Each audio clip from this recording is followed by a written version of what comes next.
Good afternoon and welcome to the Action Drug Rehab Hour here on KHTS, our local hometown station. My name is Cary Quashen. I am your host, and it's good to be here on a Monday afternoon. Wow, we got a good show for you today. That's for sure. So, Jay, I'm just gonna start it. How's that? Yeah, I'm just gonna jump into the show and we're gonna go for it. But you've been on this show before. Yeah. I brought you here 3 weeks ago? Yeah, just about. When you were first getting clean. I was like on day 3 or 4. So do the whole kind of story again for people who don't know who you are and why you came in, what was going on, and then we'll go on to what's going on now. Okay. Yeah. Well, for starters, I'm Jamaris, and I've been sober for about 22, 23 days now. Pretty good, dude. Yes, sir. Yes, sir. And what happened was I was drinking excessively, but it was just fun. But and you know what they say, it's fun and fun with problems. Well, let's get it straight because I've been doing treatment forever, right. You know, and it always starts fun.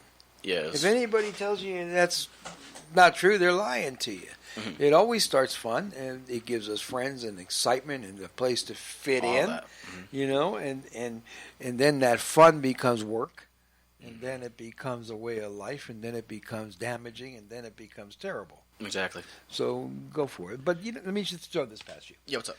Not that I want to cut you up. I got an idea. No, not at all. And that's Judd over there. He's a good friend. He's a new friend of mine. We'll get to him in a minute. Yes, sir. When we're young, and you all can chime in with me. When we're young, we all have what I call contracts. Think back when you were a kid. Things that you want to be when you grow up. Are you all listening to me out there? Think about this for a second. When you were young, what are the things you wanted to be when you grow up? Now, it changes a lot. But if you speak to children today, they're all about the same thing. I want to be a veterinarian. I want to help animals. I want to be a doctor. I want to be a cop or a model or a fighter or a baseball player or a football player and all fireman, that. A fireman. Astronaut. Hey, the usual. Your secret agent. The good stuff. Sure. SWAT. All that, but seriously, all that kinds of stuff. And obviously, our contracts, what we want to be, changes as we grow up. We fall into places and figure, I never wanted to own drug rehabs and be a counselor and do all this stuff. It just, my life took me here. My calling took me here. My story took me here. We also have another set of contracts. This is the one I want everyone to think about quickly, and you too. When I grow up, I will never. Remember those? Oh, yeah. I will never. Then I'll just do some self-disclosing a little bit. I'll never be like my dad. He was a drug addict and a jerk and violent and all kinds of crazy stuff. And I meant it. And I knew that I didn't want to use drugs, But as I was growing up, I started hanging out with the cool people. The guys over there at school. What we believe to be the cool people. Exactly. Yeah. And the guys that were hanging over there smoking cigarettes and acting bad, and the girls were hanging out, and all I had to do was kind of hang out with them. Yep. But it's like everybody else. What's the gateway drug?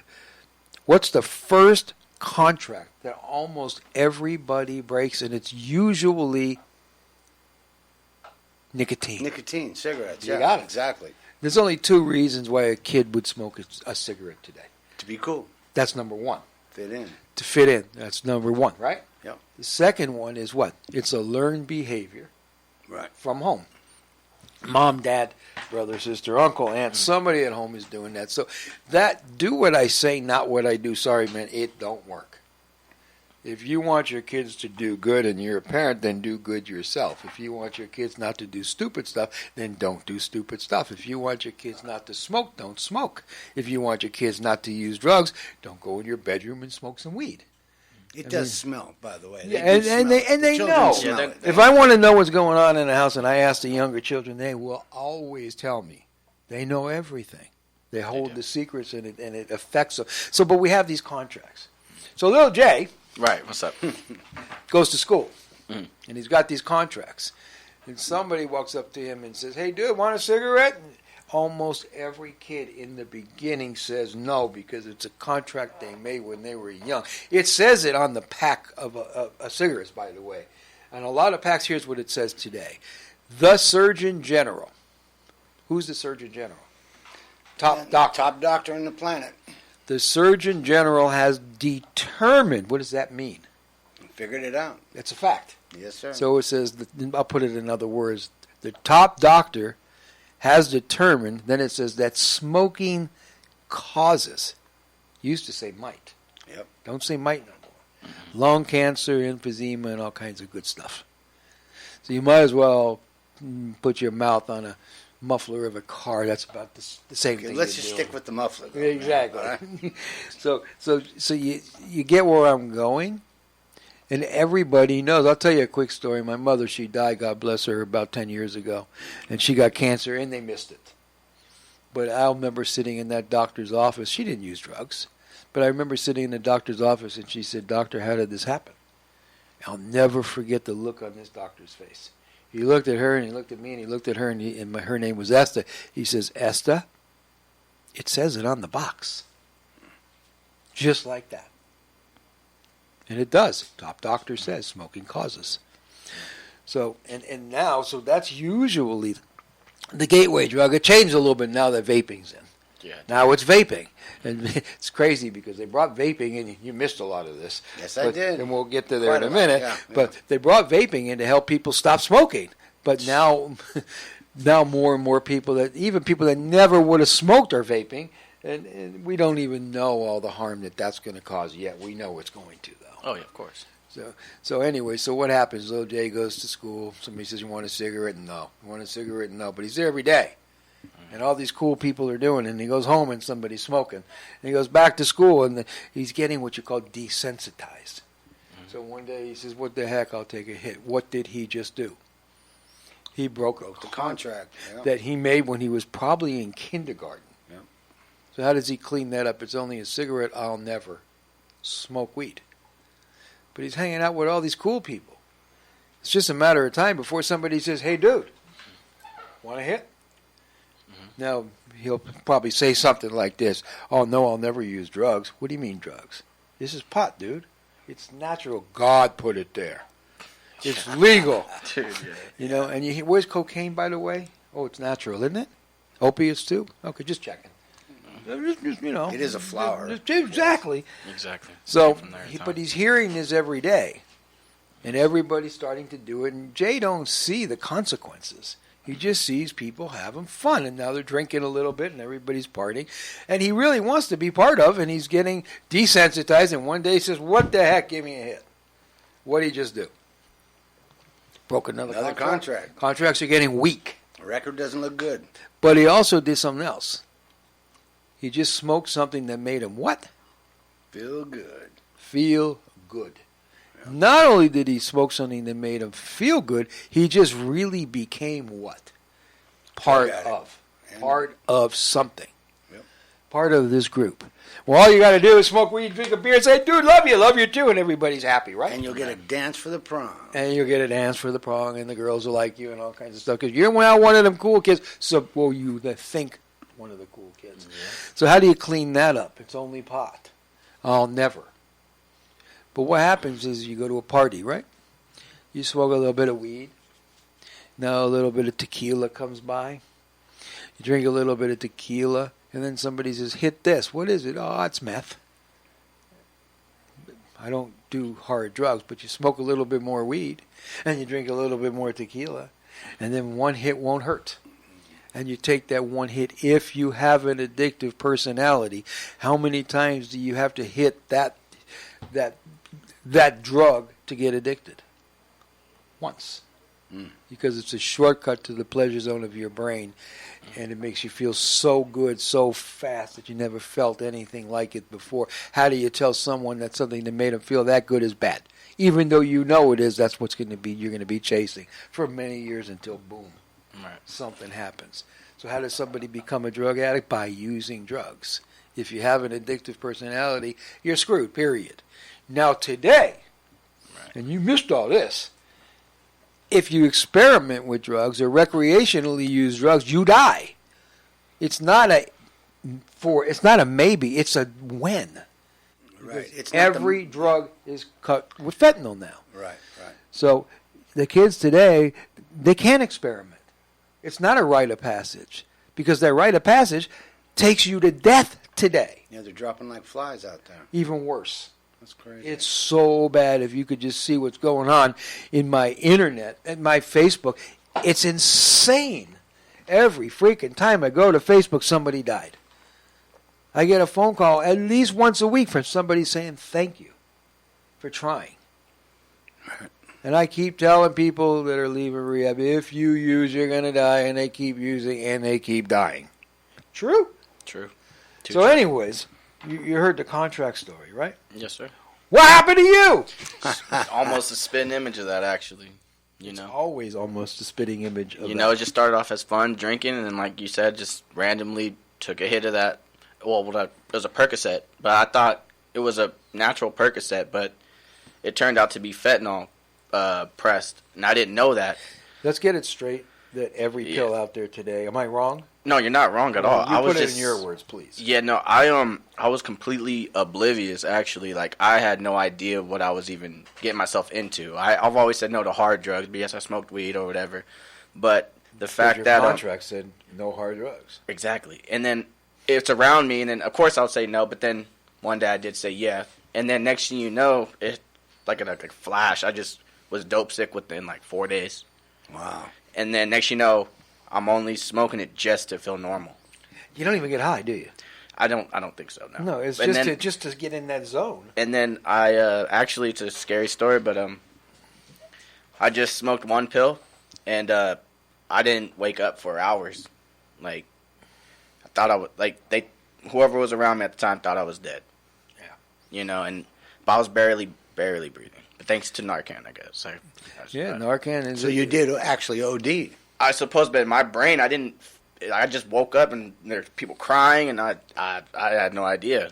And then, and the thing is, Narcan throws you into like a crazy kick. And so, what did I do? Like, after dying, I took a hit because I was feeling like crap.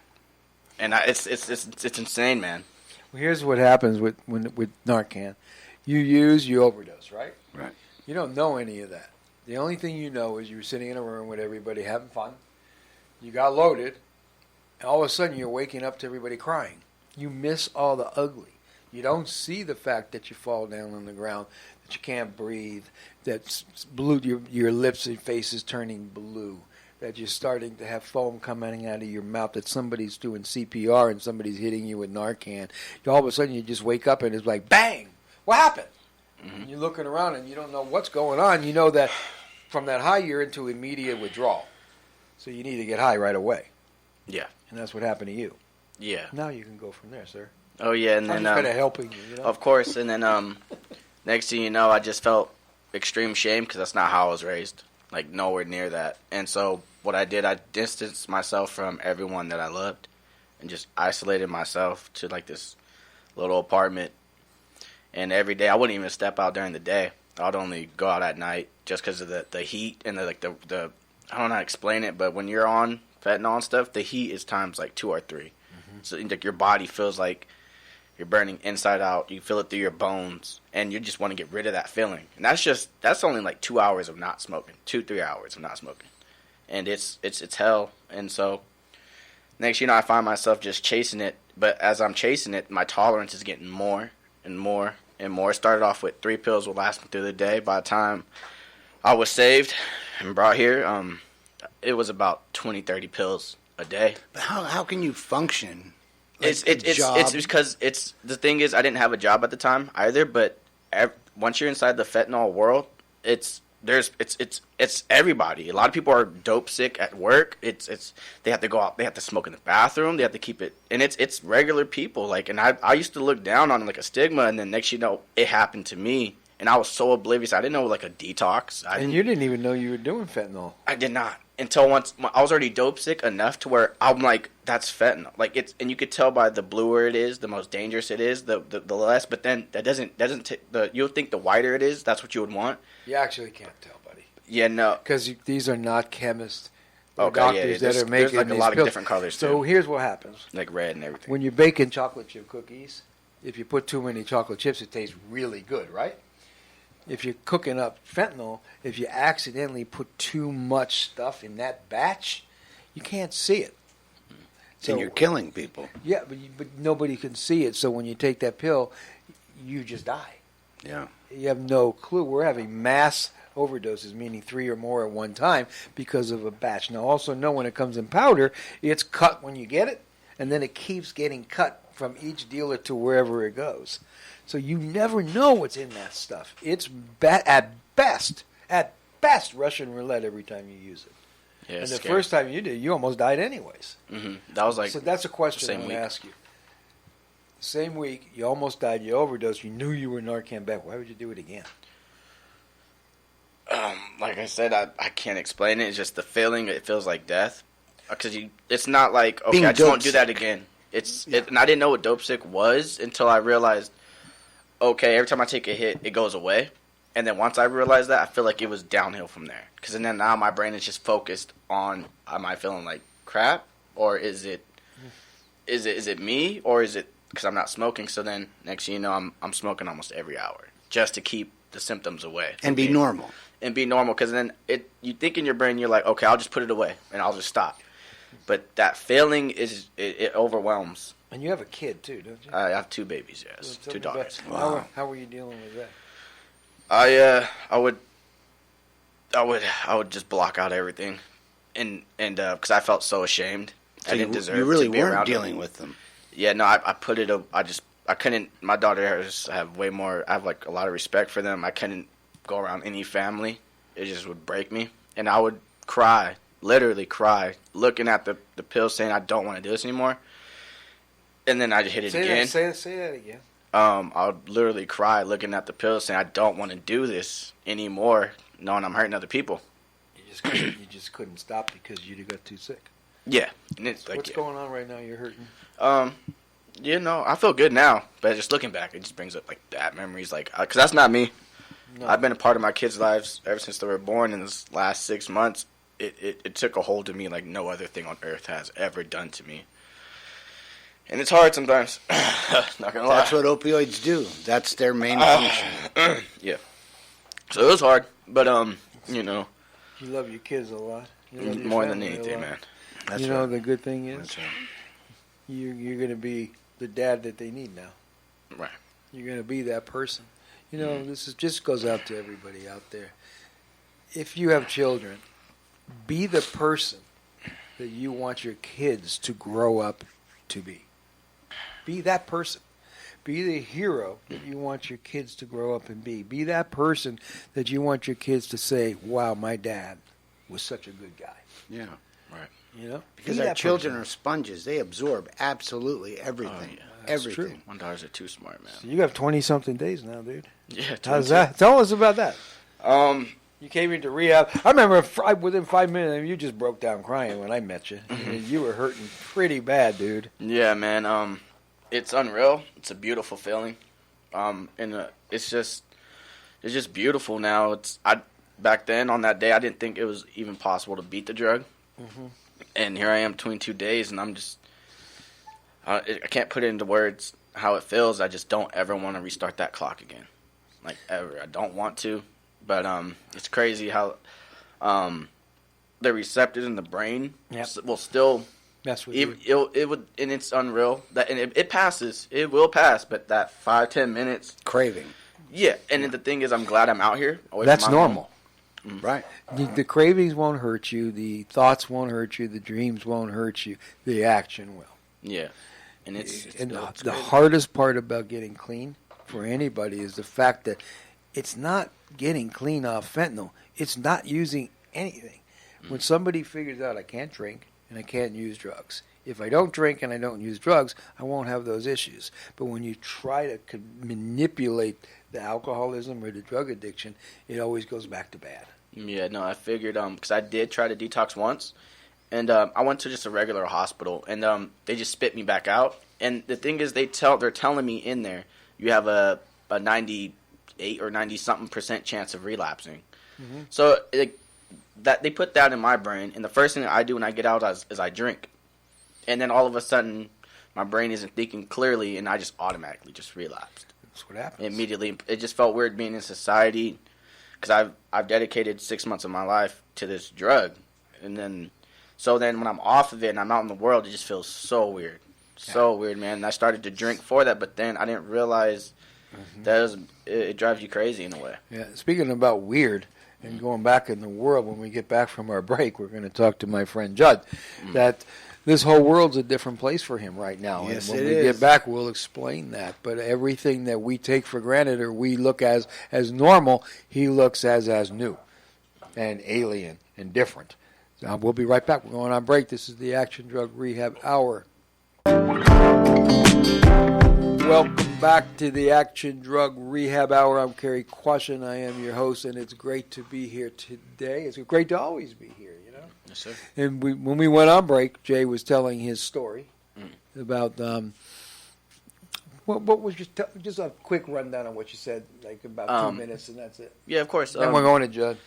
Just in a nutshell, I didn't know what I was doing. I thought it was fun at first, how it felt, but then next you're a slave to it, and it's unreal because it could happen to anybody.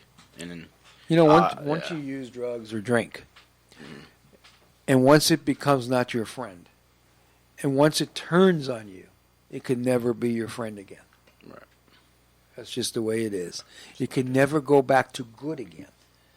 Maybe the anxiety level when you grab that bottle or that hit brings you all the way down because of that addictive personality kind of thing, but it'll never be the same. It'll never work for you again.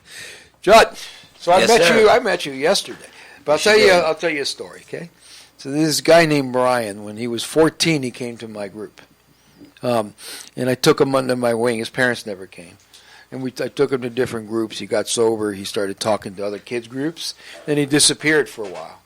Then I get a phone call. And this kid, Brian's 18 now. And it was a phone call from a district attorney for the courts saying, this guy, Brian Mackey? And I said, yeah. And he says, we need to put him in a long-term treatment center. He's in court, and he's got to go to long-term. And I said, okay, well, I could put him in this recovery house. It's a year. He said, no, it's got to be 8 years. So there is no such animal. They said, if not, he's going to prison, and he won't make it there. That was from the district attorney. And I said, there is nothing like that. So he went to prison. For every couple years, I get a letter from Brian saying, when I get out, can I come back to group? I said, it's going to be a little different group because you're older now. But that went on I think he was supposed to do 8 years. He got out in 12 or 13. And again, I tried to help him. He had a kid and all that kinds of stuff. And we had him sober for a minute, and then he blew it again, and he ended up back in prison. And he's doing a lot of years now. And it's really sad, but you know what? He still keeps in contact with me. And he called me, and he says, I got a friend leaving. He says, this guy's really good. He changed his life. He's not using drugs, and he really wants to help kids and be someone in life. And that was you. Yes, And that was me. And then you called. And now I got you involved with our program.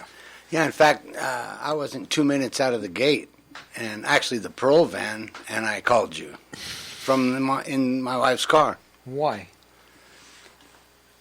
Because I wanted you to know I was serious because of all the good things Brian had told me about you and your program.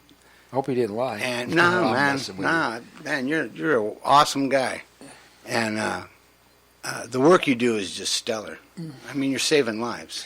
That's the plan. You're keeping families together. You're reuniting children with their parents. It's awesome. And I called right away because I need to live a life of servitude. I just spent over 40 years in prison. How many? Over 40. Straight 40 years. Straight 40 years. That's crazy, isn't it? Did you ever? I mean, when you were a kid, remember we were talking about the contracts? Yeah. Did you ever think that would happen? What I was thinking when you were talking about that was, I never once thought, man, I want to go up and be a convict. Right. And that's what I did. First time I got arrested, I was 6 years old. And it started out as a malicious mischief type trip, but they were just going to make us clean up the glass we broke. Right. And the police officers their intent was to scare us, and I didn't scare, and they didn't like it. And next thing I know, I'm sitting in juvenile division, handcuffed to a bench, and thus my career launched. You created a career, huh? I sure did. What got you there? I mean, was it drugs? Well, at 6, no, it wasn't No, drugs. of course not. But, well, for some it is, I think. You know, some kids... Start young. Yeah. I don't know. I was hyperactive. Right. There were 3 kids that they tested Ritalin on in the early 60s at the Mayo Clinic, and I was one of those. Right. And I had hyperactivity plus 10, right? Yeah. So I was just very curious. I was all over the place, right? And that got me in trouble. Even though I wasn't doing things wrong, I was just very active. Right. And I didn't like to be disciplined, so I started to rebel a little. I'll bet you a lot. Yeah, a lot. Truckloads, actually. Yeah. I want to be honest. Yeah, it was a lot. Okay. And Let me ask you this. So when you were in court and they gave you the time, what went through your head? Well, I got a 21-year sentence, and I was eligible for parole in 1988. Okay. And I turned it into an over 40-year career. Gotcha. So you were being a little bit interesting in the prison systems for a while. You could say that, yeah. If that's the nicest way I've ever heard it. I'm trying to be nice to you, dude. I like you a little bit, you know? No, yeah, I know. You're Thank a good you, guy. man. Yeah, it's just very easy to get caught up in there. Plus, you get comfortable, don't you? I mean, it becomes, you know what's going on in there. It's a way of life. Yeah. What's it like living in prison? Even if you reach the top of the heap in prison, you're really, truly never comfortable. I mean, politically, you have all the different gangs. You have to know who's who, neighborhoods, family members that are in gangs of these guys, all the races, right? Right. You have to know all that. So it's almost like constant homework, constant enforcing the rules.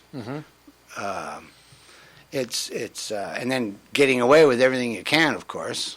Right. And because of all that, I spent 16 and a half years in security housing units, and Which is what? that's where they put the gang members and the Right. guys who are Violent. right. Yeah, and I was violent. Right. Yeah. Yep. Okay, so then you decided to change it up a little bit. Yeah. A few years ago, someone saw me and, in broken English, told me that I needed to change. And I looked at this person and thought, this guy's nuts. And he just followed me around telling me stuff. And then I started listening to what he was saying, and then I started watching him, and he had this contentment and this peace and this joy that you do not see in prison, and I wanted that. Gotcha. So you wanted to figure out how he got that. And I asked, And he said that I had to dedicate my life to changing my life, and I did. And it took me 3 years, and I'd been to the board, I think, 16 times. Something in your head clicked that day, huh? It's like maybe he's got something. Well, I have a beautiful wife. We have wonderful children, grandkids. My parents are still alive by the grace of God. I made it out to see them. Very cool. Yeah.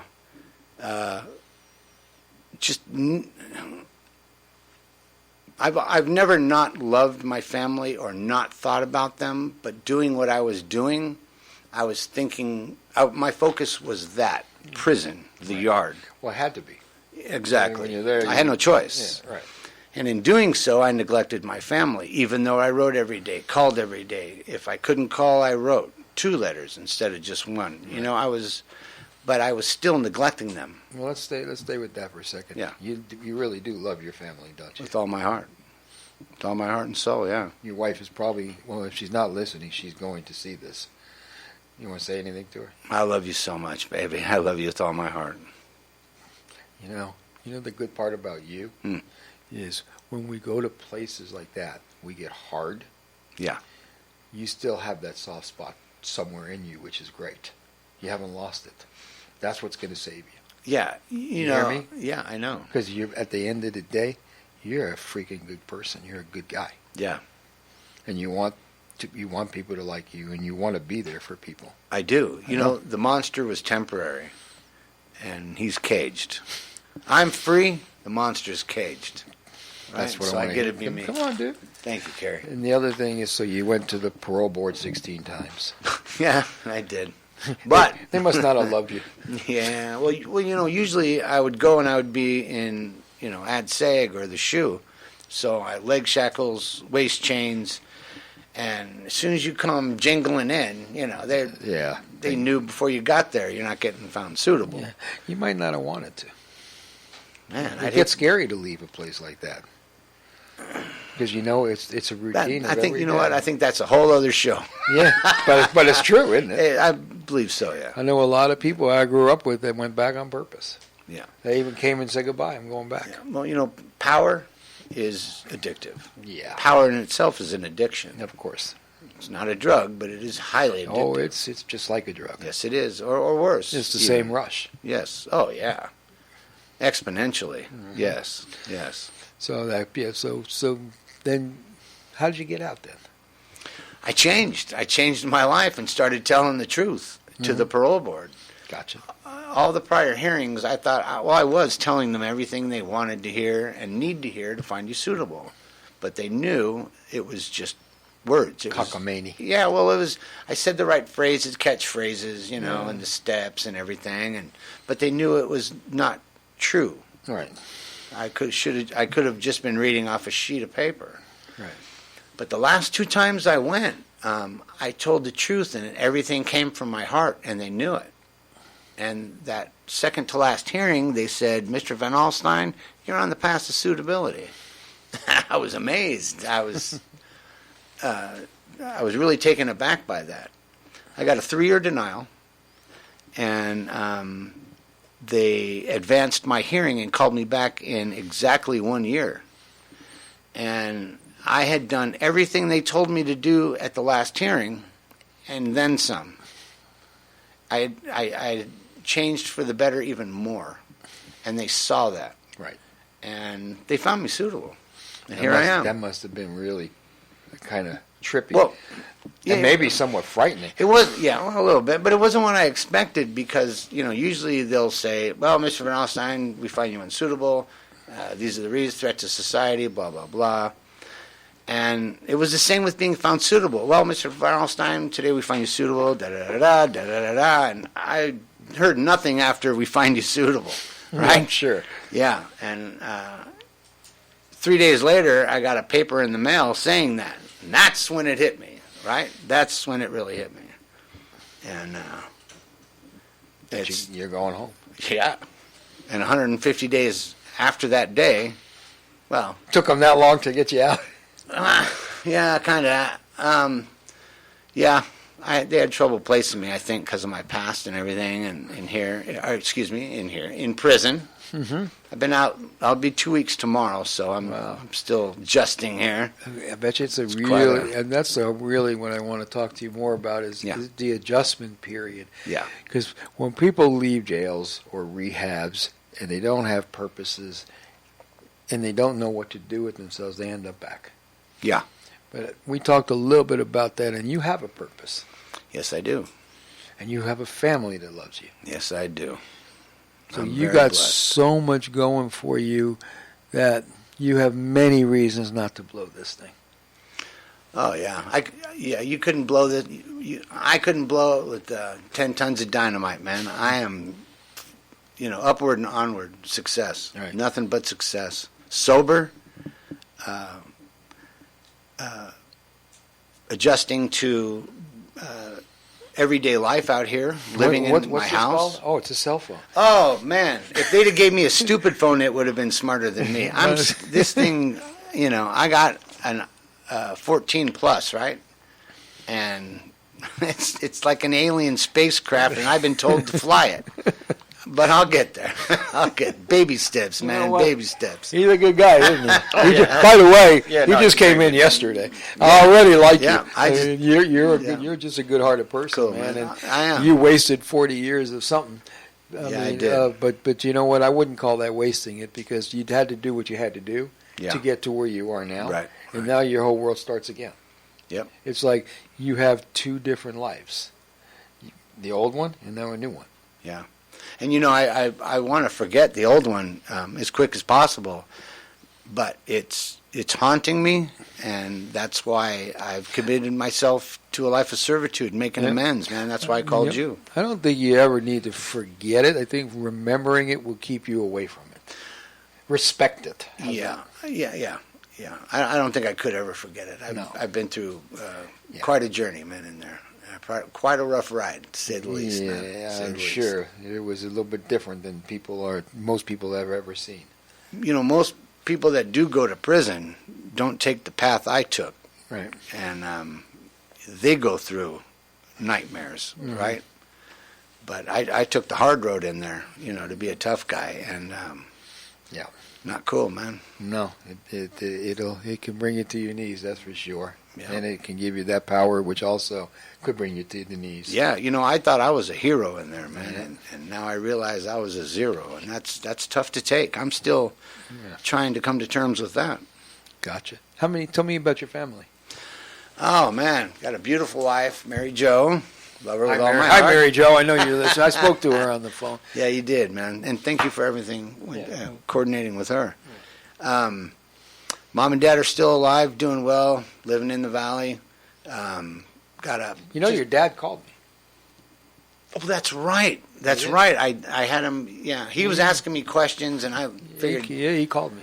Yeah, he's a good guy, man. He's a real awesome dude. He's a good guy. And he's got my back 100%. Yes, he does. And we were talking earlier about we children as sponges, and we absorb what we see from our parents. My parents never smoked, never drank. They were awesome role models. To this day, I've never heard my father raise his voice to my mom. Yeah, ever. he's going to see this show. I hope so. Yeah, I know so. He's my hero, dude. He truly is. Say something. I love you, Dad. You're awesome. You really are. But I'm the man I am today because of him. I'm like him now. Gotcha. Right? You just have to grow up. Yeah, I did. Some it takes longer than others, that's all.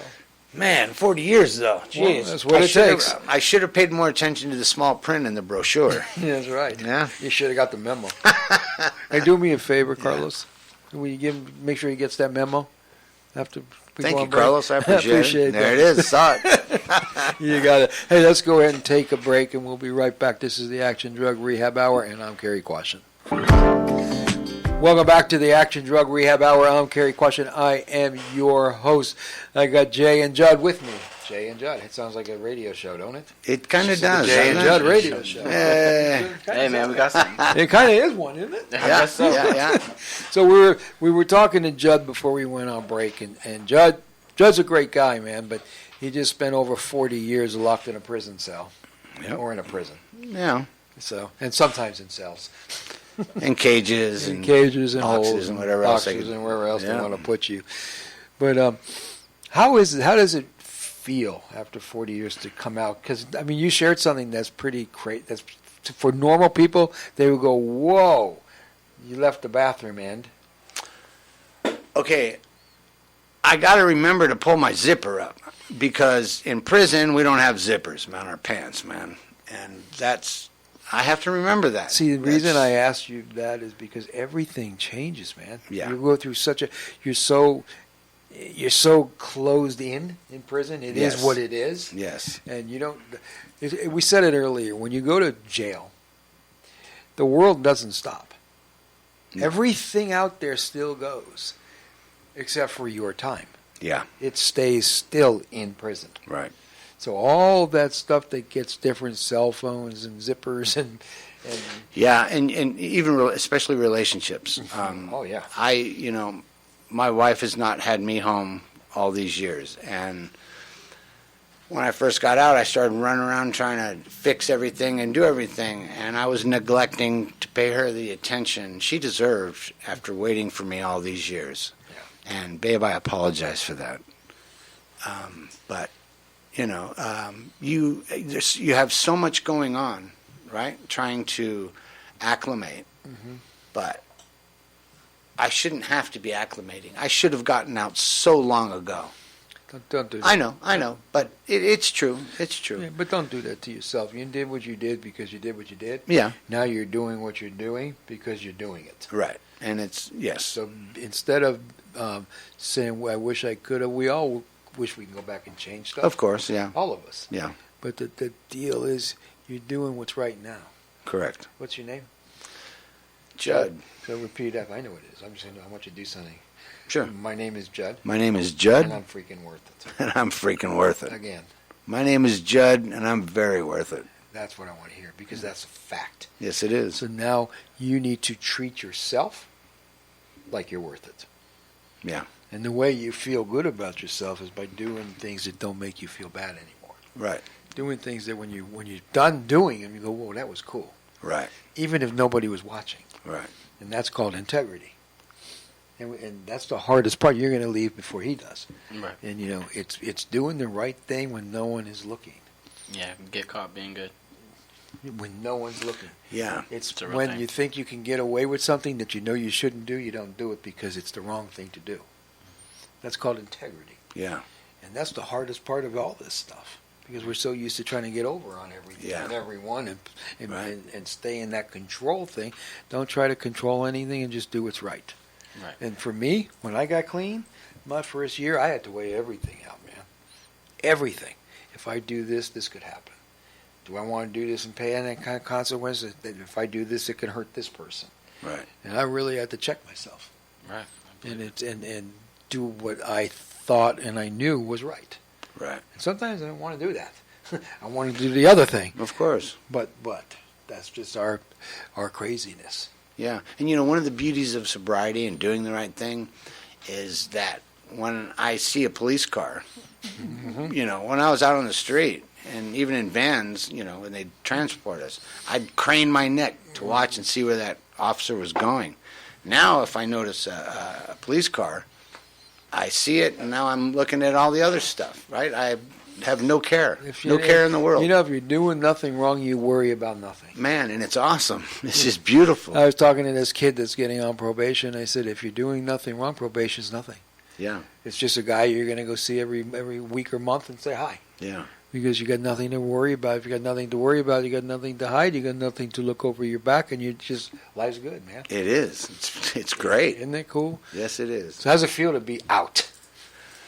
Oh man, every 10 minutes is Christmas, and tree. every 30 seconds is Christmas when I'm with my Put a wife. Christmas tree in that, Yeah. in that Also, house. why not? So you know, I brought him back. I'm going to bring you back every once in a while. I want people to follow you. Yeah, I'd love to. You know, I want But not people on to social media. No, you don't have to. Be on That's a social no-no media. with the wife. Speaking of, you can't do that, can you? Yeah, I'd rather not. Speaking about social media, and forget all that. How old are your kids? Oh, well, you're going to get me. Around. Well, our son was born in 1990. Okay. One of our daughters was born in 1980, Christmas morning, 2007. She was 27 years old, and she died in a car accident Oh man, Christmas morning. And gotcha.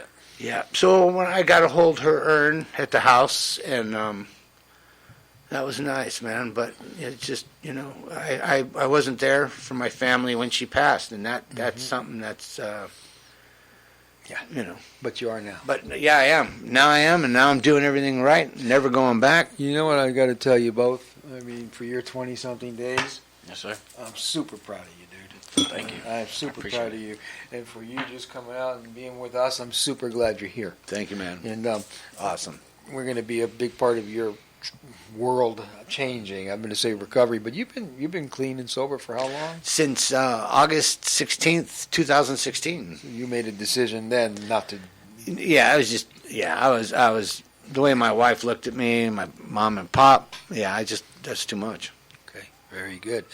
So well, that's it, man. So it's been a great show. I want to thank everybody for listening. And you know what? Don't think it can't happen.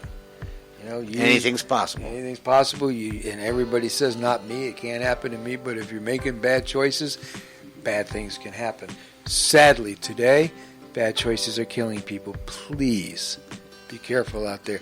Please don't experiment with drugs. Please understand that this fentanyl's in everything. And please understand that every time you pick up a drug, you're playing Russian roulette. You're playing with your life, and you're not going to win that game. Until next week, I'm Cary Quashen. This is the Action Drug Rehab Hour. Have a great week.